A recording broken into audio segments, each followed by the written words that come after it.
Bonjour, je suis Cécile, généalogiste amateur et auteure du blog Jadis et naguère. Dans cette vidéo, je vais vous présenter les archives départementales du Gard, dans le cadre du Tour de France des archives organisé par Généathèque, association dont je suis membre. Ce service dispose d'une adresse physique. Les bâtiments sont situés au 365 rue du Forez à Nîmes, et de 2 adresses internet. L'adresse principale du site est archives, au pluriel, .gard.fr. La visionneuse a une adresse spécifique. On la trouve ici, bac.anaphore.gard.fr. Ce billet a été rédigé le 3 juin 2021. Les informations que vous y trouvez sont donc de cette date. Il n'est actuellement pas possible d'avoir un compte utilisateur sur le site des archives du Gard. Toutefois, cette possibilité serait à l'étude. On peut regrouper les collections présentes sur la visionneuse des archives du Gard en 8 catégories.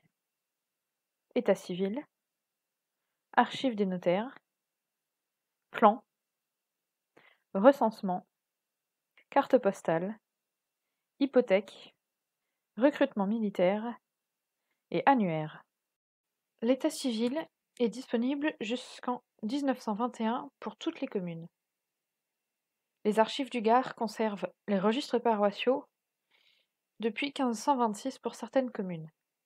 Il s'agit principalement des doubles des collections, et donc il y a peu de registres avant 1601. La majorité des registres commence entre 1667 et 1736. C'est à partir de cette dernière date que l'on peut dire qu'il y a des collections continues. Pour ce qui concerne les archives notariales, seuls les inventaires des fonds sont consultables en ligne, de 1232 à 1958. Ils permettent d'identifier un notaire dans une commune. Il faut ensuite consulter les répertoires et les minutes en salle de lecture.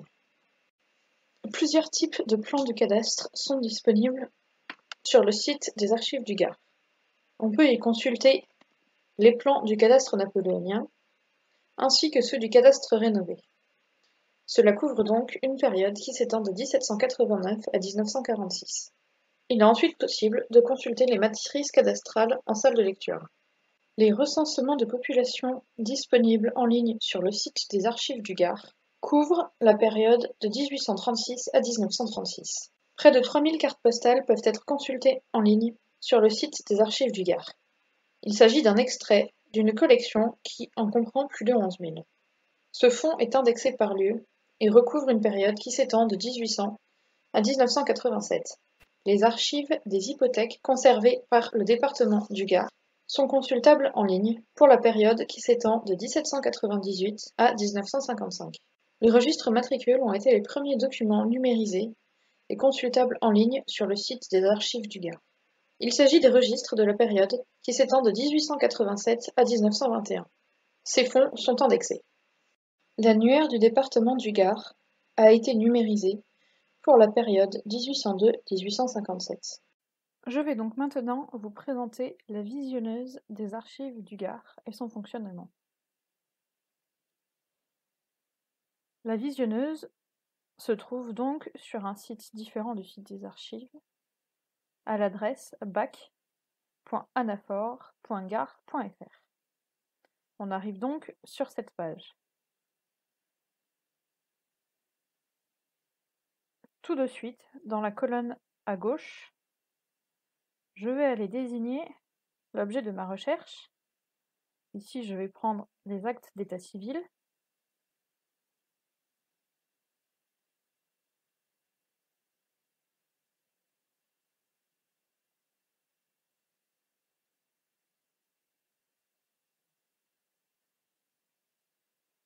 Et je vais ajouter un deuxième filtre pour centrer les résultats sur la commune qui m'intéresse.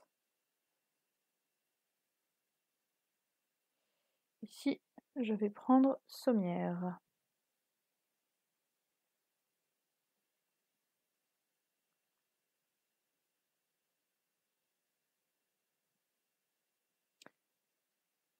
Dès que j'arrive sur cet écran de recherche, je vais cliquer sur ici la petite icône avec les dossiers jaunes, voir dans l'inventaire, pour aller directement à l'inventaire des archives de la commune de Sommières. Ainsi, je n'ai pas à me poser la question de filtres qui peuvent se mettre à jour au fur et à mesure. Je prends les registres d'état civil. Ici, l'œil au bout de la ligne m'indique qu'il y a bien des images visibles en ligne. Je cherche un acte de décès de 1853. Ça va donc être ici. Je clique sur l'icône en forme d'œil pour le registre qui m'intéresse. Et celui-ci s'ouvre dans un nouvel onglet. Voici donc la visionneuse. Alors, donc en haut, on a un rappel de l'acte. Une zone ici pour avancer de page en page. À droite et à gauche, on a les boutons pour avancer d'une page ou de 10 pages. En haut, on a encore un bouton pour changer le type d'image, soit une image par défaut, soit une image complète. Le problème, un des défauts du site, c'est qu'il est justement en permanence sur une image en basse qualité et donc illisible. Donc il faut mettre en complet dès qu'on veut aller lire la page. En bas, on a donc une indication du niveau de zoom, avec le moins et le plus pour augmenter et zoomer, mais on peut aussi le faire avec la souris. Des boutons pour faire tourner l'image. Un bouton pour mettre l'image à la taille de l'écran. Ici, pour imprimer l'image, donc faire en quelque sorte une capture d'écran de ce qu'on a à l'écran. Ici, l'icône du permalien. Ici, l'icône pour verrouiller l'image. Ici, pour mettre en plein écran. Et ici, une icône pour le téléchargement, qui permet donc de récupérer l'image en JPEG, l'image entière. Donc quand on est sur l'image en haute définition, c'est très intéressant parce qu'on a un acte en taille réelle, sans faire des manœuvres compliquées. Donc je vais chercher mon décès.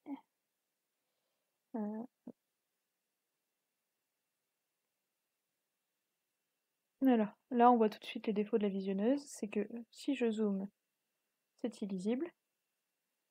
Mais si je mets en plein écran, il faudra que je change, parce que je crois qu'on est en août et que je cherche un décès d'avril.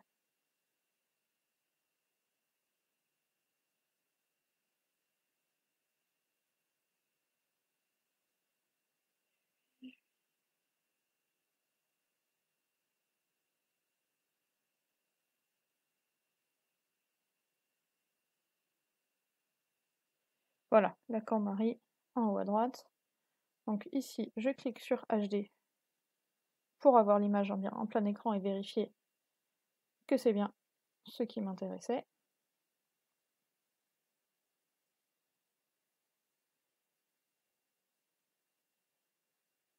Et donc je peux, oui, évidemment, déplacer l'image avec ma souris. Et j'ai un aperçu que je peux masquer si je veux dans le coin supérieur droit du coup.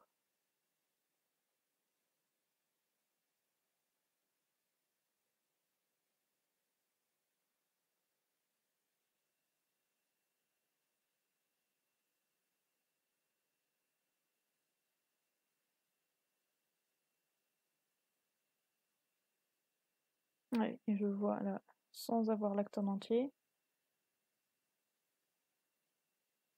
Voilà.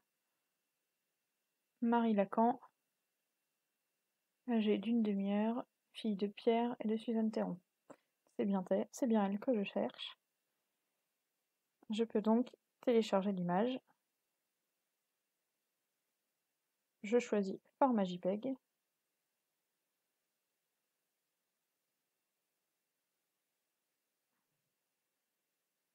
et l'image s'enregistre sur mon ordinateur. Nous avons donc fait le tour des fonds disponibles sur le site des Archives du Gard et du fonctionnement de sa visionneuse. Si vous avez des ancêtres dans le Gard, n'hésitez pas à aller voir ce que nous a préparé Delphine sur les archives d'Alès et de Nîmes, sur Browser. Si vous avez des questions ou des remarques, n'hésitez pas à les mettre en commentaire de cette vidéo ou à me contacter directement sur Twitter. Abonnez-vous également à Geneatech et suivez-nous sur tous nos réseaux, le site internet geneatech.fr, et puis ensuite Twitter, Facebook et sur cette chaîne YouTube. Merci pour votre écoute et à bientôt j'espère.